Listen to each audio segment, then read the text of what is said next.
7 ਸਾਲ ਦੇ 9 ਸਾਲ ਦੇ ਸਾਡੇ ਬਾਬੇ ਸੀ, 5 ਸਾਲ ਦਾ ਸਾਡਾ ਗੁਰੂ ਵੀ ਹੋਇਆ ਹੈ,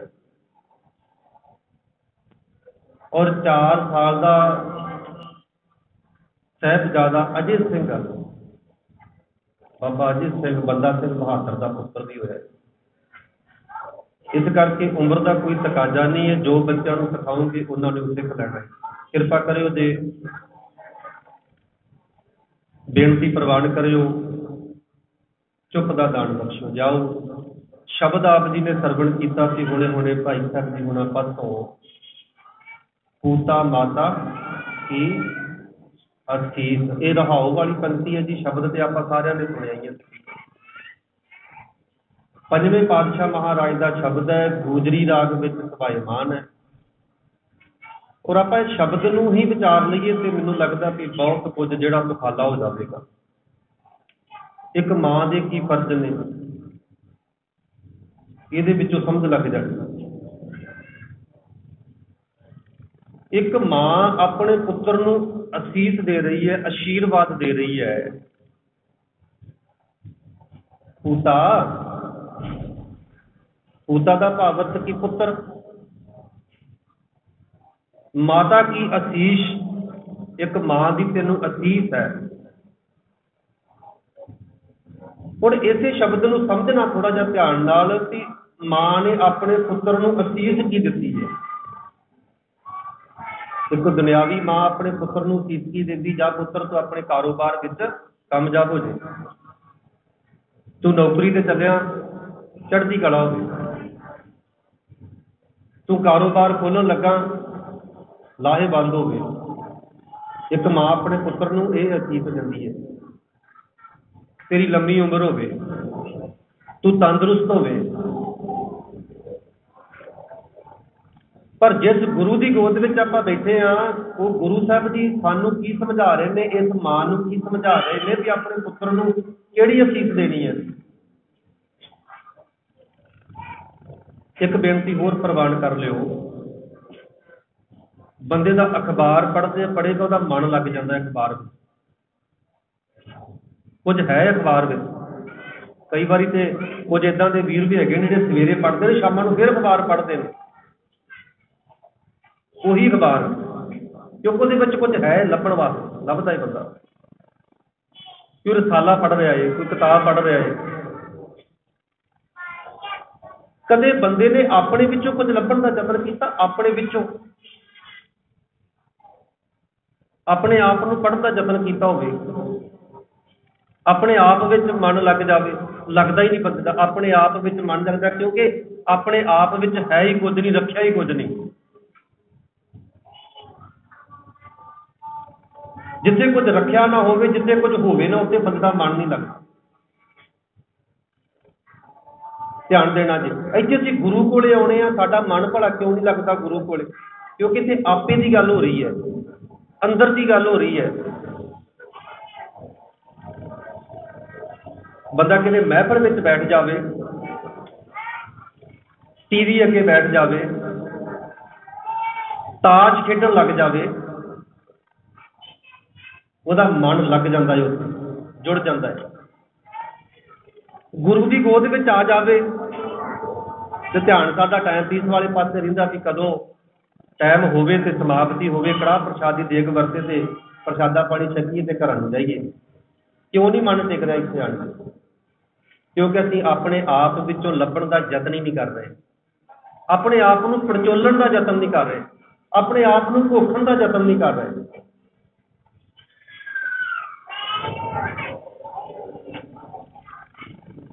ਕੋਸ਼ਿਸ਼ ਕਰੀਏ ਕਿਸੇ ਸਮਾਂ ਕੱਢ ਕੇ 5, 7, 10 ਮਿੰਟ ਹਰ ਬੰਦਾ ਆਪਣੇ ਆਪ ਨੂੰ ਪੜ੍ਹ ਲਵੇ।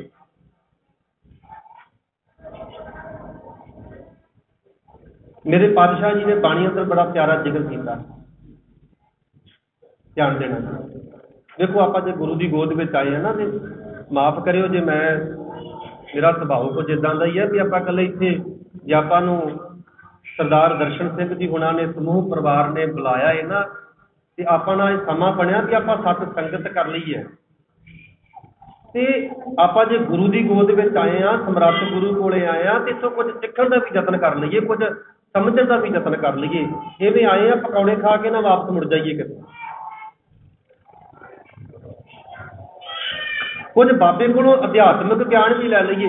ਜਿੱਥੇ ਇਸ ਸਰੀਰ ਨੂੰ ਰੋਟੀ ਦੀ ਲੋੜ ਹੈ, ਖੁਰਾਕ ਦੀ ਲੋੜ ਹੈ ਨਾ, ਉੱਥੇ ਇਹਨੂੰ ਭਜਨ ਦੀ ਲੋੜ ਹੈ, ਬੰਦਗੀ ਦੀ ਵੀ ਲੋੜ ਹੈ, ਅਧਿਆਤਮਿਕ ਗਿਆਨ ਦੀ ਵੀ ਲੋੜ ਹੈ। ਤੇ ਜੇ ਇਹਦੇ ਵਿੱਚ ਅਧਿਆਤਮਿਕ ਗਿਆਨ ਹੈ ਨਹੀਂ, ਬੰਦਗੀ ਹੈ ਨਹੀਂ, ਸਿਮਰਨ ਹੈ ਨਹੀਂ, ਤੇ ਫਿਰ ਇਹ ਫੋਕਲ ਹੈ, ਫੋਕਟ ਹੈ, ਫਿਰ ਤੇ ਖਾਲੀ ਡੱਬਾ। ਧਿਆਨ ਦੇਣਾ ਜੀ। ਮੇਰੇ ਪਾਤਸ਼ਾਹ ਜੀ ਬਾਣੀ ਅੰਦਰ ਕੀ ਜ਼ਿਕਰ ਕਰਦੇ ਨੇ? ਸਤਿਗੁਰੂ ਜੀ, ਪੂਤਾ ਮਾਤਾ ਕੀ ਅਸੀਸ। ਸਾਰਿਆਂ ਨੇ ਸ਼ਬਦ ਸੁਣਿਆ। ਹੁਣ ਇੱਕ ਮਾਂ ਆਪਣੇ ਪੁੱਤਰ ਨੂੰ ਕੀ ਅਸੀਸ ਦੇ ਰਹੀ ਹੈ, ਸੁਣਿਓ ਜੇ ਧਿਆਨ ਨਾਲ। ਅੱਜ ਤੋਂ ਕੋਈ 30 ਸਾਲ ਪਿੱਛੇ ਚਲੇ ਜਾਈਏ ਨਾ, 30 ਸਾਲ, ਜ਼ਿਆਦਾ ਸਮਾਂ ਨਹੀਂ, 30-35 ਸਾਲ। ਤੇ ਜਦੋਂ ਸ਼ਾਮਾਂ ਪੈਂਦੀਆਂ ਹੁੰਦੀਆਂ ਸੀ ਤੇ ਬਜ਼ੁਰਗ ਮਾਤਾਵਾਂ ਆਪਣੇ ਬੱਚਿਆਂ ਨੂੰ ਇਕੱਠਿਆਂ ਕਰ ਲੈਣਾ, ਕਿਉਂਕਿ ਟੀਵੀ ਟਾਵੀ ਤੇ ਹੁੰਦੇ ਨਹੀਂ ਸੀ ਵਾਧੇ ਉਦੋਂ ਪਿੰਡਾਂ ਵਿੱਚ, ਤੇ ਰਾਤ ਨੂੰ ਕਹਾਣੀਆਂ ਸੁਣਾਉਣੀਆਂ, ਬਾਤਾਂ ਸੁਣਾਉਣੀਆਂ, ਰਾਜਿਆਂ ਮਹਾਰਾਜਿਆਂ ਦੀਆਂ ਕਹਾਣੀਆਂ ਸ਼ੁਰੂ ਕਰ ਲੈਣੀਆਂ। ਉਹ ਸਮਾਂ ਸਾਰਾ ਖਤਮ ਹੋ ਗਿਆ। ਉਹਨਾਂ ਦੇ ਵਿੱਚ ਤੇ ਅੱਜ ਦੇ ਨੌਜਵਾਨਾਂ ਵਿੱਚ ਕਿੰਨਾ ਫਰਕ, ਅੰਤਰ ਵੀ ਤਾਂ ਹੈਗਾ ਹੀ ਹੈ। ਮੇਰੇ ਪਾਤਸ਼ਾਹ ਨੇ ਬਾਣੀ ਅੰਦਰ ਕਿੱਡਾ ਪਿਆਰਾ ਜ਼ਿਕਰ ਕੀਤਾ, ਕਹਿੰਦੇ ਧੀ ਜਨੂਰੀ ਪੁੱਤਰ ਜਨੂਰਾ ਜੋਰੂ ਜਿਨ੍ਹਾਂ ਦਾ ਠੇਕੇਦਾਰ। ਅੱਜ ਜੇ ਮਾਂ ਉਸ ਲੈਣ ਤੇ ਖੜੀ ਹੈ ਤੇ ਉਹਦੀ ਔਲਾਦ ਵੀ ਤਾਂ ਉਦਾਂ ਦੀ ਹੋਣੀ ਹੈ ਨਾ। ਜੇ ਆਪ ਵਕਾਰੀ ਫਿਲਮਾਂ ਦੇਖ ਰਹੇ ਨੇ ਤੇ ਗਾ ਪੁੱਤਰ ਕਿੱਥੋਂ ਧਾਰਮਿਕ ਪੈਦਾ ਹੋ ਜਾਣੇ ਨੇ। ਪੁੱਤਰ ਹਰੀ ਸਿੰਘ ਨਲੂਆ ਥੋੜੀ ਪੈਦਾ ਹੋਊਗਾ। ਜੇ ਅਸੀਂ ਨਾਵਲ ਸਟੋਰੀਆਂ ਹੀਰ ਰਾਂਝੇ ਦੀਆਂ ਪੜ੍ਹ ਰਹੇ ਹਾਂ ਤੇ ਹੀਰ ਰਾਂਝੇ ਹੀ ਪੈਦਾ ਹੋਣੇ ਨੇ। ਜੇ ਤੁਸੀਂ ਸਟੋਰੀਆਂ ਹਰੀ ਸਿੰਘ ਨਲੂਏ ਦੀਆਂ ਪੜ੍ਹ ਰਹੇ ਹੋ, ਸਾਹਿਬਜ਼ਾਦਿਆਂ ਦੀਆਂ ਪੜ੍ਹ ਰਹੇ ਹੋ, ਤਾਂ ਤੁਹਾਡੇ ਘਰ ਵਿੱਚ ਵੀ ਭਗਤ ਸੂਰਮੇ ਪੈਦਾ ਹੋਣਗੇ।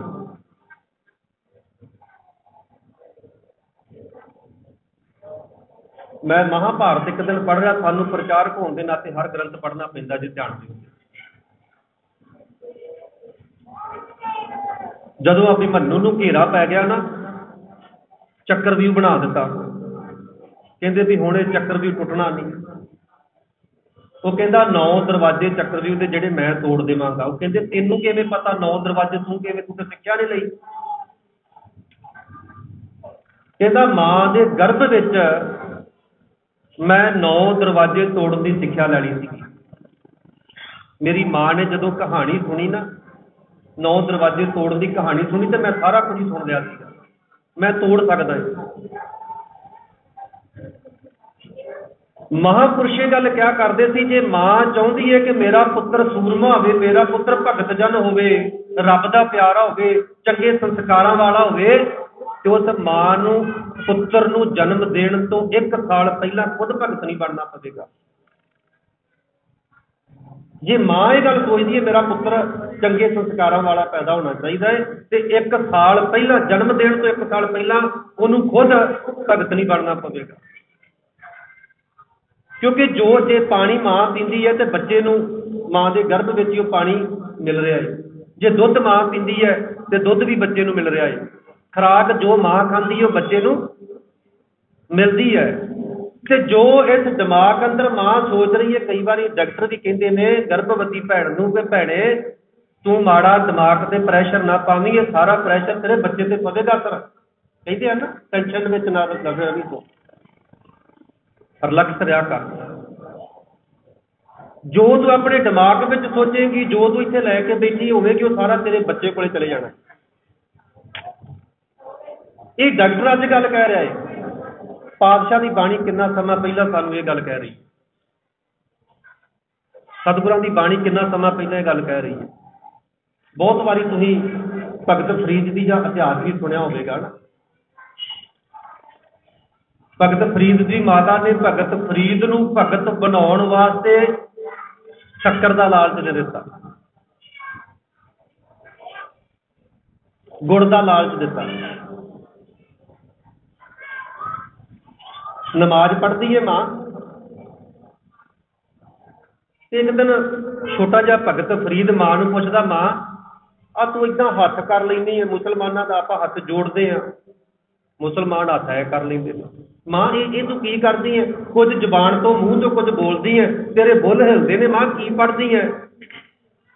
ਤੇ ਭਗਤ ਫਰੀਦ ਦੀ ਮਾਂ ਕਹਿੰਦੀ ਪੁੱਤਰ ਮੈਂ ਨਮਾਜ਼ ਪੜ੍ਹਦੀ ਹਾਂ, ਨਿਤਨੇਮ ਕਰ ਰਹੀ ਹਾਂ, ਜਪਜੀ ਸਾਹਿਬ ਦਾ ਪਾਠ ਕਰ ਰਹੀ ਹੈ। ਜੱਜ ਦੀ ਮਾਂ ਨੂੰ ਪੁੱਤਰ ਪੁੱਛ ਲਵੇ ਤੇ ਅਸੀਂ ਸਿੱਖ ਹੋਣ ਦੇ ਨਾਤੇ ਇਹੀ ਗੱਲ ਕਵਾਂਗੇ ਨਾ, ਸਾਡੀ ਭੈਣ ਸਾਡੀ ਮਾਂ ਇਹੋ ਗੱਲ ਕਵੇਗੀ ਨਾ ਵੀ ਮੈਂ ਪੁੱਤ ਜਪਜੀ ਸਾਹਿਬ ਦਾ ਪਾਠ ਕਰਦੀ ਹਾਂ, ਮੈਂ ਨਿਤਨੇਮ ਕਰ ਰਹੀ ਹਾਂ। ਭਗਤ ਫਰੀਦ ਦੀ ਮਾਂ ਕਹਿੰਦੀ ਮੈਂ ਪੁੱਤ ਮਾਂ ਨਮਾਜ਼ ਪੜ੍ਹਨ ਨਾਲ ਕੀ ਹੁੰਦਾ ਹੈ? ਪੁੱਤਰ ਖੁਦਾ ਅੱਲਾ ਖੁਸ਼ ਹੋ ਜਾਂਦਾ ਹੈ। ਮਾਂ ਖੁਸ਼ ਹੋਣ ਨਾਲ ਕੀ ਹੁੰਦਾ ਹੈ? ਅਗਲਾ ਜਵਾਬ ਹੈ, ਸਵਾਲ ਹੈ, ਪੁੱਤਰ ਜੋ ਮੰਗੀਏ ਨਾ ਰੱਬ ਕੋਲੋਂ ਉਹ ਦੇ ਦਿੰਦਾ ਹੈ। ਅੱਛਾ ਮਾਂ, ਫਿਰ ਮੈਂ ਵੀ ਨਮਾਜ਼ ਪੜ੍ਹਿਆ ਕਰਾਂ, ਜੋ ਮੰਗੀਏ ਰੱਬ ਕੋਲੋਂ ਉਹ ਦਿੰਦਾ ਹੈ, ਫਿਰ ਮਾਂ ਮੈਂ ਵੀ ਨਮਾਜ਼ ਪੜ੍ਹ ਲਿਆ ਕਰ। ਹਾਂ ਪੁੱਤਰ ਤੂੰ ਵੀ ਪੜ੍ਹਿਆ ਕਰ, ਤੈਨੂੰ ਵੀ ਜੋ ਮੰਗੇਗਾ ਤੈਨੂੰ ਵੀ ਦੇਵੇਗਾ। ਮਾਂ ਲੈ ਫਿਰ ਮੈਂ ਵੀ ਸਵੇਰੇ ਉੱਠ ਕੇ ਨਮਾਜ਼ ਪੜਾਂਗਾ। ਅਣਜਾਣ ਪੁੱਤਰ, ਮਾਂ ਨੂੰ ਪਤਾ ਲੱਗ ਗਿਆ ਵੀ ਹੁਣ ਇਹਨੂੰ ਮੋੜਿਆ ਜਾ ਸਕਦਾ ਹੈ। ਜਦੋਂ ਰਾਤ ਨੂੰ ਸੌ ਗਿਆ, ਉਹਨੇ ਸ਼ੱਕਰ ਦੀ ਪੁੜੀ ਬੰਨੀ ਹੈ, ਪੁੱਤਰ ਦੇ ਸਿਰਹਾਣੇ ਰੱਖ ਦਿੱਤੀ। ਤੜਕੇ ਉੱਠਿਆ ਭਗਤ ਫਰੀਦ, ਉੱਠ ਕੇ ਇਸ਼ਨਾਨ ਪਾਣੀ ਕੀਤਾ, ਨਮਾਜ਼ ਪੜ੍ਹੀ। ਨਮਾਜ਼ ਪੜ੍ਹਨ ਤੋਂ ਬਾਅਦ ਮਾਂ ਨੂੰ ਕਹਿੰਦਾ ਮਾਂ ਮੈਨੂੰ ਤੇ ਰੱਬ ਨੇ ਕੁਝ ਦਿੱਤਾ ਹੀ ਨਹੀਂ। ਨਹੀਂ ਪੁੱਤ ਦਿੱਤਾ ਹੋਵੇਗਾ ਤੈਨੂੰ। ਨਹੀਂ ਮਾਂ ਮੈਨੂੰ ਕੁੱਖ ਵੀ ਨਹੀਂ ਦਿੱਤਾ। ਨਹੀਂ ਪੁੱਤ ਦਿੱਤਾ ਹੋਵੇਗਾ। ਮਾਂ ਕੁਛ ਨਹੀਂ ਦਿੱਤਾ ਮੈਨੂੰ, ਉਹ ਤਾਂ ਆਪਣਾ ਸਿਰਹਾਣਾ ਤੇ ਚੱਕ ਕੇ ਦੇਖ। ਜਦੋਂ ਭਗਤ ਫਰੀਦ ਨੇ ਸਿਰਹਾਣਾ ਚੱਕਿਆ ਤੇ ਥੱਲਿਓਂ ਸ਼ੱਕਰ ਦੀ ਪੁੜੀ ਨਿਕਲੀ। ਪੁੱਤ ਵੇਖ, ਰੱਬ ਨੇ ਤੈਨੂੰ ਸ਼ੱਕਰ ਦਿੱਤੀ ਹੈ, ਰੱਬ ਨੇ ਤੈਨੂੰ ਸ਼ੱਕਰ ਦੇ ਦਿੱਤੀ ਹੈ। ਭਗਤ ਫਰੀਦ ਬੜਾ ਖੁਸ਼ ਹੋਇਆ। ਅਗਲੇ ਦਿਨ ਫਿਰ ਨਮਾਜ਼ ਪੜ੍ਹੀ ਹੈ, ਅਗਲੇ ਦਿਨ ਫਿਰ ਨਮਾਜ਼ ਪੜ੍ਹੀ ਹੈ। ਹੁਣ ਵਿੱਚੋਂ ਜਿਹੜਾ ਇੱਕ ਲਾਲਚ ਸੀ ਨਾ ਕੁਝ ਲੈਣ ਦਾ, ਮਨ ਇੰਨਾ ਰੱਬ ਨਾਲ ਖੁੱਭ ਗਿਆ ਕਿ ਲਾਲਚ ਖਤਮ ਹੋ ਗਿਆ, ਰੱਬ ਨਾਲ ਗੱਲ ਹੋ ਗਈ। ਮਾਂ ਚਾਹਵੇ ਤੇ ਪੁੱਤਰ ਨੂੰ ਜੋ ਮਰਜ਼ੀ ਬਣਾ ਸਕਦੀ ਹੈ। ਧਿਆਨ ਦੇਣਾ, ਇਹ ਅਸੀਸ ਅੱਜ ਦੇ ਪਾਵਨ ਸ਼ਬਦ ਅੰਦਰ ਮਾਂ ਆਪਣੇ ਪੁੱਤਰ ਨੂੰ ਕੀ ਅਸੀਸ ਦੇ ਰਹੀ ਹੈ? ਮਾਤਾ ਕੀ ਅਸੀਸ? ਪੂਤਾ ਮਾਤਾ ਕੀ? ਇੱਕ ਮਾਂ ਦੀ ਆਪਣੇ ਪੁੱਤਰ ਨੂੰ ਅਸੀਸ ਕੀ ਹੈ? ਕਹਿੰਦੀ ਜਿਸ ਸਿਮਰਤ ਸਭ ਕਿਲ ਵਿਖ ਨਾਥੈ, ਪਿਤਰੀ ਹੋਏ ਉਧਾਰੋ। ਜਿਹਦਾ ਸਿਮਰਨ ਕਰਨ ਦੇ ਨਾਲ ਵੱਡੇ ਵੀ ਤਰ ਜਾਂਦੇ ਨੇ। ਸੋ ਹਰ ਹਰ ਤੁਮ ਸਦ ਹੀ ਜਾਪੋ, ਜਾਕਾ ਅੰਤ ਨਾ ਪਾਰੋ। ਮੇਰੇ ਪੁੱਤਰ ਤੂੰ ਵੀ ਉਸ ਪਰਮੇਸ਼ਰ ਦਾ ਸਿਮਰਨ ਕਰੀ, ਇਹ ਤੈਨੂੰ ਅਸੀਸ ਹੈ। ਮੇਰੇ ਪੁੱਤਰ ਤੂੰ ਵੀ ਉਸ ਰੱਬ ਦਾ ਸਿਮਰਨ ਕਰਨਾ, ਤੂੰ ਵੀ ਉਸ ਰੱਬ ਨਾਲ ਜੁੜ ਜਾਵੀਂ। ਸਤਿਗੁਰ ਤੁਮ ਕੋ ਹੋਏ ਦਿਆਲਾ, ਉਹ ਪਰਮੇਸ਼ਰ ਤੇਰੇ ਤੇ ਦਇਆਵਾਨ ਹੋ ਜਾਵੇ, ਉਹ ਰੱਬ ਤੇਰੇ ਤੇ ਦਿਆਲੂ ਹੋ ਜਾਵੇ। ਸਤਿਗੁਰ ਤੁਮ ਕੋ ਹੋਏ ਦਿਆਲਾ, ਸੰਤ ਸੰਗ ਤੇਰੀ ਪ੍ਰੀਤ। ਇਹ ਮਾਂ ਨੇ ਅਸੀਸ ਦਿੱਤੀ ਆਪਣੇ ਪੁੱਤਰ ਨੂੰ ਵੀ ਰੱਬ ਤੇਰੇ ਤੇ ਦਇਆਵਾਨ ਹੋ ਜਾਵੇ ਤੇ ਸਤ ਸੰਗਤ ਦੇ ਨਾਲ ਤੇਰੀ ਪ੍ਰੀਤ ਹੋ ਜਾਵੇ।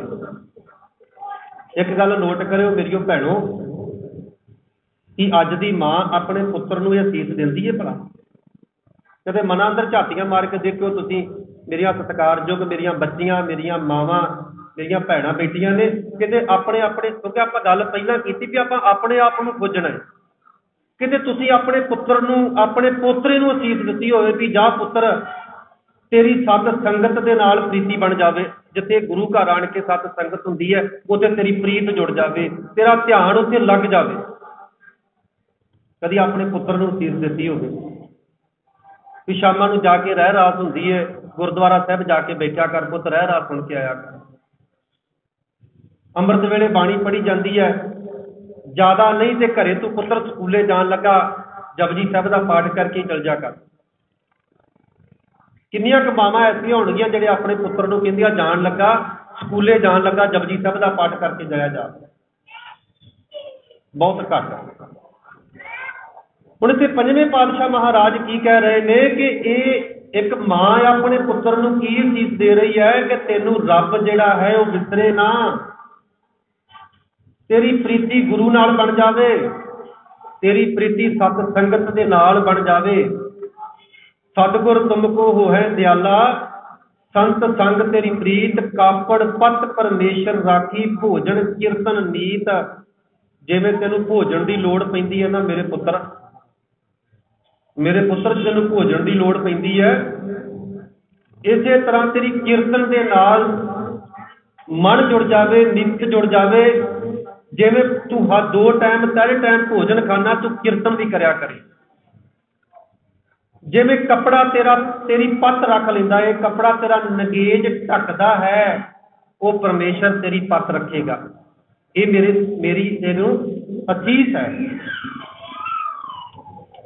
हुण एक मां अपने पुत्र नूं होर भी असीस दे रही है, ध्यान देना जी। मां अपने पुत्र नूं की देंदी, कहंदी अंमृत पीवो सदा चिर जीवो। जा पुत्र मेरी तेनों असीस है। किहड़ी असीस है? तू अंमृत पीवे। अंमृत की है? रब दा नाम। तू नाम जपे, अंमृत पीवे, नाम जपे ते आत्मिक जीवन करके तू जियोवे, तेरा उच्चा सुच्चा जीवन होवे। अंमृत पीवो सदा चिर जीवो। इत्थे मैं एक गल क्लीयर कर देवां, कई बार जीण दा भाव अर्थ पता की हुंदा, जिउंदे आपां सारे ही आ, जिन्ने आपां बैठे आ सारे जी रहे आ, पर कोई चंगा जीवन लैके जी रहा है ते कई गंदा जीवन लैके जी रहे हैं, सरकार जीवन फिटकार जीवन लैके जी रहे हैं। जिउंदे सारे ही इत्थे मेरे पातशाह ने चंगे जीवन की गल की है। अपने पुत्र नूं एक सीस मां दे रही है, पुत्र तू नाम रूपी अंमृत पीवे ते तेरा जीवन जिहड़ा उच्चा होना चाहिए है। उच्चा पता किदां दा होना चाहिए है? तेरा जीवन हरी सिंह नलूए वर्गा होना चाहिए है। तेरा जीवन अजीत सिंह, जुझार सिंह, जोरावर सिंह, फतेह सिंह वर्गा होना चाहिए है। तेरा जीवन अकाली फूला सिंह वर्गा होना चाहिए है। तेरा जीवन भाई तारू सिंह वर्गा होना चाहिए है। तेरा जीवन इन्ना उच्चा सुच्चा हो पुत्र, आ तेरा जीवन हो। एक मां अपने पुत्र नूं असीस दिंदी है, तू अंमृत नाम रूपी अंमृत पीवे ते तेरा जीवन सोहना बन जाए। हुण ध्यान देना, शब्द ते आपां बहुत बार सुनिया होवेगा रागी जत्थियां पासों, पर जो इहदे विच मां असीसां अपने पुत्र नूं दे रही है,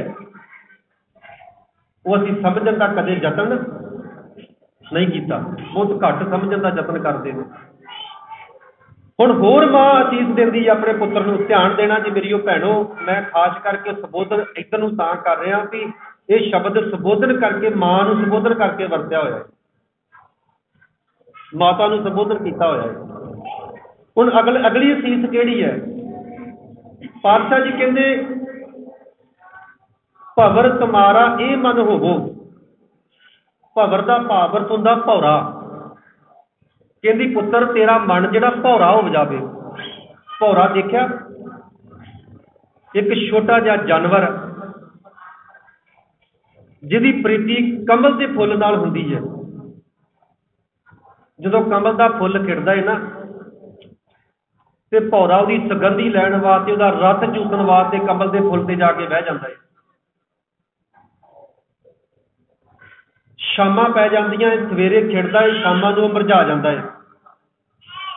कमल का फुੱਲ शामां नूं मुरझाउंदा है। जदों भौरा जाके इन्ना रस चूसदा है, उहदे रस विच मस्त हो जांदा है कि भौरे नूं उड्डण दा ख्याल ही भुल जांदा है।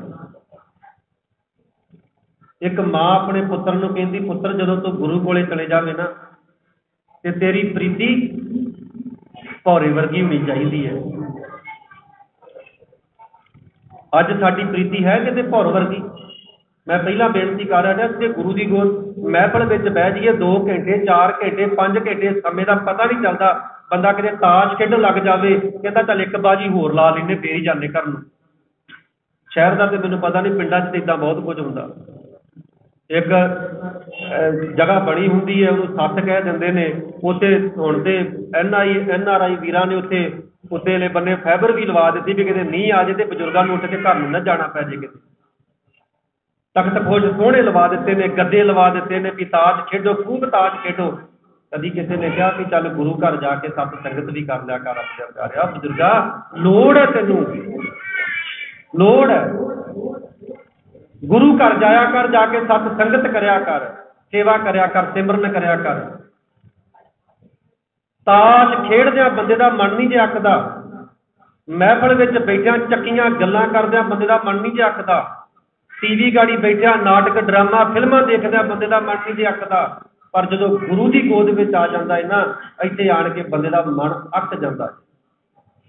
एक थके मन का तो इलाज हुंदा जे पर अके मन का इलाज नहीं हुंदा जिहड़ा मन अक जाए ना उसका कोई इलाज नहीं थक जाए ना बंदा रश्त करके फिर आ जाएगा आप थक जावांगे लत्तां दर्द कर लग जाणगियां गोडे दर्द कर लग जाणगे लक दर्द कर थक जाता है बंदा 10 मिनट रश्त करके फिर आ जाएगा पर जे मन ही अक जाए एक सुता पिया बंदा नूं लूणा दे के जगाया जा सकता है तो जिहड़ा घेस ही मार लवे उन्होंने जगाया नहीं जा सकता फर्क इन्हां दोनां च एक घेस मार के पै जाए भी मैं तो उठना ही नहीं उन्होंने बंदा किवें जगाऊ एक सुता पिया नूं हलूणा देवेगा आवाज देवेगा उठ खलोवेगा असी घेस मारी हुई है असी थके नहीं असी अके हुए हाँ मैं कई बार गल करता हूँ अज तो 30-40 साल बजुर्गों ने कितना काम किया जे वाही करते सी बजुर्ग तो सवेरे 2 बजे हल जोड़ लेंदे सी अद्धी रात ना किन्नी मेहनत करते सी जे कणकां वड्ढणियां ते 2-2 महीने कणकां विच लंघ जांदे सी झोना वड्ढणा तां 3-3 4-4 महीने लंघ ते अज दा समां की किन्ना क असीं बिजी हाँ मैं बेनती कर देवां टीवी गाड़ी बंदा बह सकता है महफल च बह सकता है इहदे कोल टाइम हैगा है किते अडे टाइम सानूं कोई काम आ जाए असीं छड्ड के सारा कुछ तुर पैंदे हां पर जे गुरु की संगत करनी होवे साडे कोले समां ही है नहीं साडे कोले टाइम ही है नहीं। मां अपने पुत्र नूं असीस दिंदी है पुत्र तेरा मन जिहड़ा भौरा बन जावे तेरा मन भवरा बन जावे भवर तुम्हारा ये मन होवो चरण होवो मेरे पातशाह जी कहते कौल कौल का भाव कौल फुल बन जाए गुरु के चरण कौल फुल तेरा मन भवरा बन जाए गुरु को आवे तो तू रस चूसे किहड़ा रस चूसना जिथे आण के असीं गुरबाणी का ये मां ने अपने पुत्र नूं भी असीस दित्ती है नानक दास फुल संग लपटायो जो बूंदे चातरक मौला मेरे पातशाह जी कहते ने जिवें चातरक बबीहा जिन्हों एक स्वांती बूंद मिलती है तो खिड़ जाता है मेरे पुत्र जदों गुरु नानक पातशाह महाराज की हजूरी में जावे उत्ते आत्मिक ज्ञान की बूंद तेरे इस 10वें द्वार में पै जाए तो तेरा मन खिड़ जाना चाहिए है ये एक मां अपने पुत्र नूं असीस दे रही है आ तेरा जीवन होवे पुत्रा इदां दी तेरी जिंदगी होवे ते मैं बेनती करा अज दी दादी भी अपने पोतरिਆਂ नूं ये असीस देवे कि पुत्र गुरु की गोद विच जा जिथे जाके तेरा मन जेड़ा पातशाह की बाणी नाल जुड़ जावे तो जपिंदर सिंह तो तिन्हां दे सपुत्र ने काका जुगराज सिंह माता संदीप कौर सो असीं अपने फर्जां नूं जिहड़ा पहचानण दा यतन करिए अज असीं वेखदे हां नौजवान पीढ़ी वाल जो झाती मारते हैं तो अपने मनां नूं कई बार दुख हुंदा सी आ नौजवान किधर नूं पराहे पै गए ने कलाकारां पिछे लड़ी जांदे ये किधर नूं तुर पए ने उत्थे कसूर नौजवानों का ही नहीं कलियां दा उत्थे कसूर साडा भी है असीं अपने फर्जां नूं समझण दा यतन नहीं कीता ये तो बहुत वधिया मैनूं भाई साहब जी दस रहे सीगे भाई अमरीक सिंह जी कहते जी सारा परिवार बड़ा वधिया परिवार सरदार दर्शन सिंह जी गुरु घर के सेवादार भी ने और बड़ी बखूबी के नाल गुरु घर की सेवा जिहड़ी निभा रहे हैं लंबे समय तो मैं ग्रंथी सिंह की ड्यूटी करदा भाई साहब जी दस रहे सीगे बड़ा अच्छा सुभाव है इन्हां दा ते मैं बेनती करा जिथे असीं गुरु घर के प्रबंध नूं संभालते हैं उत्थे असीं सिੱਖੀ दा ते बाबे नानक की बाणी का प्रचार प्रसार जरूर करिए क्योंकि कलियां इमारतां तैयार कर लैणियां सिੱਖੀ नहीं है तुहाडे विचों बड़े पढ़े लिखे वीर बैठे होणगे बौद्ध धर्म वाल झाती मार लिओ पंजाब विच उन्हां दे मंदिर घट ने, जदों पंजाबों बाहर तुसीं चले जावोगे ना ते 20-20 किलिਆਂ ਦੇ ਵਿੱਚ ਉਹਨਾਂ ਦੇ ਮੰਦਿਰ ਬਣੇ ਨੇ ਬੁੱਧ ਧਰਮ ਦੇ। ਤੇ ਉੱਥੇ ਅੱਜ ਮੰਦਿਰ ਬਣੇ ਨੇ, ਬੜੇ ਵੱਡੇ ਵੱਡੇ ਇਮਾਰਤਾਂ ਬਣੀਆਂ ਨੇ ਉਹਨਾਂ ਦੀਆਂ, ਪਰ ਕੱਲੀਆਂ ਇਮਾਰਤਾਂ ਹੀ ਨੇ, ਉੱਥੇ ਕਬੂਤਰ ਹੀ ਬੋਲਦੇ ਨੇ, ਉੱਲੂ ਹੀ ਬੋਲਦੇ ਨੇ, ਵਿੱਚ ਹੈ ਕੱਖ ਨਹੀਂ। ਉੱਥੇ ਕੱਲੀਆਂ ਇੱਟਾਂ ਲਾ ਲੈਣੀਆਂ, ਵੱਡੇ ਵੱਡੇ ਗੁਰੂ ਘਰ ਤਿਆਰ ਕਰ ਲੈਣੀ, ਸਿੱਖੀ ਨਹੀਂ ਹੈ। ਸਿੱਖੀ ਵਾਸਤੇ ਸਿੱਖ ਸੰਗਤ ਨੂੰ ਪ੍ਰੇਰਿਤ ਕਰਨਾ, ਗੁਰਬਾਣੀ ਦਾ ਪ੍ਰਚਾਰ ਕਰਨਾ, ਗੁਰੂ ਦੀ ਬਾਣੀ ਲੋਕਾਂ ਵਿੱਚ ਲੈ ਕੇ ਜਾਣੀ, ਲੋਕਾਂ ਨੂੰ ਪ੍ਰੇਰਿਤ ਕਰਨਾ ਵੀ ਆਓ ਗੁਰੂ ਘਰ ਆਓ। 2 ਟਾਈਮ ਵੇਖੋ ਬਾਬੇ ਨਾਨਕ ਦੇ ਦਿਨ ਆਉਣ ਵਾਲਾ ਹੈ ਨਾ, ਤੇ ਬਾਬੇ ਨਾਨਕ ਨੇ 4 ਉਦਾਸੀਆਂ ਕੀਤੀਆਂ, ਜਿੱਥੇ ਵੀ ਗਏ ਨੇ ਧਰਮਸ਼ਾਲਾ ਬਣਾਈ ਹੈ ਪਾਤਸ਼ਾਹ ਨੇ। ਤੇ ਧਰਮਸ਼ਾਲਾ ਤੋਂ ਬਾਅਦ ਜਦੋਂ ਉਹਨਾਂ ਦਾ ਜੀਵਨ ਪੜ੍ਹਦੇ ਤੇ ਇੱਕ ਗੱਲ ਕਹਿ ਕੇ ਆਏ ਨੇ ਉੱਥੋਂ ਦੇ ਲੋਕਾਂ ਨੂੰ ਵੀ ਇੱਥੇ ਸਤ ਸੰਗਤ ਨਹੀਂ ਟੁੱਟਣੀ ਚਾਹੀਦੀ। 2 ਟਾਈਮ ਸਤ ਸੰਗਤ ਜ਼ਰੂਰ ਕਰਨੀ ਹੈ, ਸੁਬਾਹ ਸ਼ਾਮ। ਤੇ ਆਪਾਂ ਆਪ ਦੇਖਦੇ ਰਹੇ ਹਾਂ, ਘਰਾਂ ਦੇ ਵਿੱਚ ਪਿੰਡਾਂ ਦੇ ਵਿੱਚ ਲੋਕਾਂ ਨੇ ਢੋਲਕੀਆਂ ਚੱਕ ਲੈਣੀਆਂ ਸ਼ਾਮਾਂ ਨੂੰ, ਰੋਜ਼ ਹੀ ਰੋਜ਼ਾਨਾ ਹੀ, ਤੇ ਬਾਬੇ ਨਾਨਕ ਦੇ ਸ਼ਬਦ ਗਾਉਣੇ ਸ਼ੁਰੂ ਕਰਦੇ ਨੇ ਧਾਰਨਾ ਦੇ ਵਿੱਚ। ਅੱਜ ਤੋਂ 20-25 ਸਾਲ ਉਹ ਸਾਰਾ ਕੁਝ ਸਾਡਾ ਇੰਟਰਨੈਟ ਨੇ ਮੱਲ ਲਿਆ, ਉਹ ਸਾਰਾ ਕੁਝ ਸਾਡੇ ਕੋਲੋਂ YouTube ਨੇ ਖੋਲਿਆ, TV ਨੇ ਖੋਲਿਆ। ਪਰ ਮੈਂ ਬੇਨਤੀ ਕਰ ਦੇਵਾਂ, ਅਸੀਂ ਬਾਬੇ ਨਾਨਕ ਨਾਲ ਜੁੜੀਏ, ਸਿਧਾਂਤ ਨਾਲ ਜੁੜੀਏ, ਮੂਲ ਨਾਲ ਜੁੜੀਏ, ਫਿਰ ਸਾਡਾ ਜੀਵਨ ਸੋਹਣਾ ਬਣਨਾ ਹੈ। ਸੋ ਗੁਰੂ ਪਿਆਰੀ ਸਾਧ ਸੰਗਤ ਜੀ, ਤੁਸੀਂ ਬੜੇ ਪਿਆਰ ਦੇ ਨਾਲ ਮੇਰੀਆਂ ਭੈਣਾਂ ਨੇ ਗੁਰੂ ਦੀ ਗੋਦ ਵਿੱਚ ਬੈਠ ਕੇ ਸਤਿਗੁਰਾਂ ਦੀ ਬਾਣੀ ਸਰਵਣ ਕੀਤੀ ਹੈ। ਆਵੋ ਸਿੱਖ ਸਤਿਗੁਰੂ ਕੇ ਪਿਆਰਿਓ, ਗਾਵੋ ਸੱਚੀ ਬਾਣੀ। ਗੁਰੂ ਸਾਹਿਬ ਤੇ ਆਵਾਜ਼ਾਂ ਮਾਰਦੇ ਨੇ, ਮੇਰੀਓ ਧੀਓ, ਮੇਰਿਓ ਪੁੱਤਰੋ, ਆਵੋ ਤੇ ਆਣ ਕੇ ਸਤਿਗੁਰਾਂ ਦੀ ਬਾਣੀ ਨੂੰ ਗਾਉਣਾ ਕਰੋ। ਤੁਸੀਂ ਆਏ ਹੋ ਪਾਤਸ਼ਾਹ ਦੀ ਪਾਵਨ ਹਜ਼ੂਰੀ ਅੰਦਰ, ਤੁਸੀਂ ਸਤਿਗੁਰਾਂ ਦੀ ਬਾਣੀ ਨੂੰ ਗਾਵਿਆ ਸੁਣਿਆ। ਤਿਨਕਾ ਥਾਏ ਪਾਵੈ ਜਿਨ ਸਤਿਗੁਰ ਕੀ ਆਗਿਆ, ਸਤ ਸਤ ਕਰਮਾਂ ਦੀ। ਮੇਰੇ ਪਾਤਸ਼ਾਹ ਜੀ ਕਹਿੰਦੇ ਗਾਵਿਆ ਵੀ ਉਹਨਾਂ ਦਾ ਪ੍ਰਵਾਨ ਹੈ ਤੇ ਸੁਣਿਆ ਵੀ ਉਹਨਾਂ ਦਾ ਪ੍ਰਵਾਨ ਹੈ, ਜਿਨ੍ਹਾਂ ਨੇ ਸਤਿਗੁਰਾਂ ਦੇ ਬਚਨਾਂ ਨੂੰ ਆਪਣੇ ਜੀਵਨ ਦਾ ਆਧਾਰ ਬਣਾ ਲਿਆ, ਆਪਣੇ ਜੀਵਨ ਦਾ ਅੰਗ ਬਣਾ ਲਿਆ। ਤੇ ਜੇ ਅਸੀਂ ਸਤਿਗੁਰਾਂ ਦੀ ਬਾਣੀ ਨੂੰ ਮੇਰੇ ਵਰਗੇ ਮੂੰਹ ਤੋਂ ਗਾਈ ਗਏ ਤੇ ਮੰਨਿਆ ਨਾ, ਤੇ ਤੁਹਾਡੇ ਵਰਗੇ ਸੁਣੀ ਗਏ ਪਰ ਮੰਨਿਆ ਨਾ, ਤੇ ਉਹਨਾਂ ਦਾ ਪ੍ਰਮਾਣ ਨਹੀਂ ਜਿਉਣਾ। ਉੱਥੇ ਤੇ ਮੇਰੇ ਪਾਤਸ਼ਾਹ ਜੀ ਕਹਿੰਦੇ ਭਾਵੇਂ 100 ਗੇੜਾ ਆਵੋ ਜਾਵੋ, ਇੱਕ ਗੇੜੇ ਦੀ ਗੱਲ ਨਹੀਂ ਕਰਦੇ, 2 ਗੇੜਿਆਂ ਦੀ ਗੱਲ ਨਹੀਂ ਕਰਦੀ, ਸਵੇਰ ਤੋਂ ਲੈ ਕੇ ਸ਼ਾਮਾਂ ਤੱਕ ਭਾਵੇਂ ਪਾਤਸ਼ਾਹ ਜੀ ਕਹਿੰਦੇ 100 ਵਾਰ ਮੱਥਾ ਟੇਕ ਜਾ। ਜੇ ਤੂੰ ਸਤਿਗੁਰਾਂ ਦੀ ਆਣ ਕੇ ਬਾਣੀ ਨਹੀਂ ਨਾ ਸੁਣੀ, ਤੇ ਬਾਣੀ ਨੂੰ ਸੁਣ ਕੇ ਜੇਕਰ ਪ੍ਰਮਾਣ ਨਹੀਂ ਕੀਤਾ, ਮੰਨਿਆ ਨਹੀਂ, ਤੇ ਤੇਰਾ ਗਾਵਿਆ ਸੁਣਿਆ ਵੀ ਪ੍ਰਮਾਣ ਨਹੀਂ ਹੋਣਾ। ਗਾਵਿਆ ਸੁਣਿਆ ਉਹਨਾਂ ਦਾ ਪ੍ਰਮਾਣ ਹੋਣਾ ਹੈ ਜਿਨ੍ਹਾਂ ਨੇ ਸਤਿਗੁਰਾਂ ਦੇ ਬਚਨਾਂ ਨੂੰ ਸੱਚ ਕਰਕੇ ਆਪਣੇ ਜੀਵਨ ਦਾ ਆਧਾਰ ਬਣਾ ਲਿਆ, ਜੀਵਨ ਨੂੰ ਵਿੱਚ ਮੰਨ ਲਿਆ। ਸੋ ਰੱਬ ਦੇ ਪਿਆਰਿਓ, ਗੁਰਬਾਣੀ ਨੂੰ ਸੁਣੀਏ ਤੇ ਸੁਣ ਕੇ ਗੁਰਬਾਣੀ ਨੂੰ ਸਮਝਣ ਦਾ ਵੀ ਯਤਨ ਕਰੀਏ। ਧੰਨਵਾਦ ਭੈਣਾਂ ਦਾ, 2 ਬੇਨਤੀਆਂ ਕੀਤੀਆਂ ਨੇ, ਤੁਸੀਂ ਪ੍ਰਵਾਨ ਕਰ ਲਈਆਂ। ਚੁੱਪ ਕਰਕੇ ਬੈਠ ਕੇ ਸਤਿਗੁਰਾਂ ਦੀ ਬਾਣੀ ਸੁਣੀਏ। ਵੀਰਾਂ ਦਾ ਵੀ ਧੰਨਵਾਦ, ਬਜ਼ੁਰਗਾਂ ਦਾ ਧੰਨਵਾਦ, ਸਾਡੇ ਸਤਿਕਾਰਯੋਗ ਭਾਈ ਸਾਹਿਬ ਭਾਈ ਅਮਰੀਕ ਸਿੰਘ ਜੀ ਦਾ ਧੰਨਵਾਦ, ਜਿਨ੍ਹਾਂ ਨੇ ਸਮਾਂ ਸਾਨੂੰ ਬਖਸ਼ਿਸ਼ ਕਰਕੇ ਤੇ ਤੁਹਾਡੇ ਵਰਗੀਆਂ ਰੱਬ ਵਰਗੀਆਂ ਰੂਹਾਂ ਦੇ ਦਰਸ਼ਨ ਕਰਵਾਏ ਨੇ। ਪ੍ਰਬੰਧਕ ਵੀਰਾਂ ਦਾ ਧੰਨਵਾਦ, ਖਾਸ ਕਰਕੇ ਸਰਦਾਰ ਦਰਸ਼ਨ ਸਿੰਘ ਜੀ ਦਾ ਧੰਨਵਾਦ, ਉਹਨਾਂ ਦੀ ਫੈਮਿਲੀ ਦਾ ਧੰਨਵਾਦ। ਸੋ ਅਰਦਾਸ ਬੇਨਤੀ ਕਰਦੇ ਹਾਂ ਮਾਲਕ ਦੇ ਚਰਨਾਂ ਵਿੱਚ ਕਿ ਜਿਸ ਪੁੱਤਰ ਦਾ, ਜੁਗਰਾਜ ਸਿੰਘ ਦਾ ਅਸੀਂ ਜਨਮ ਦਿਨ ਮਨਾ ਰਹੇ ਹਾਂ, ਸਾਰੇ ਜਿਹੜੇ ਰਲ ਮਿਲ ਕੇ ਸਤਿਗੁਰੂ ਕਿਰਪਾ ਕਰਨ, ਉਹਨਾਂ ਤੇ ਮਿਹਰਾਂ ਭਰਿਆ ਹੱਥ ਰੱਖਣ, ਤੰਦਰੁਸਤੀ ਦੇ ਅਰੋਗਤਾ ਆਪਣੇ ਦਰੋਂ ਘਰੋਂ।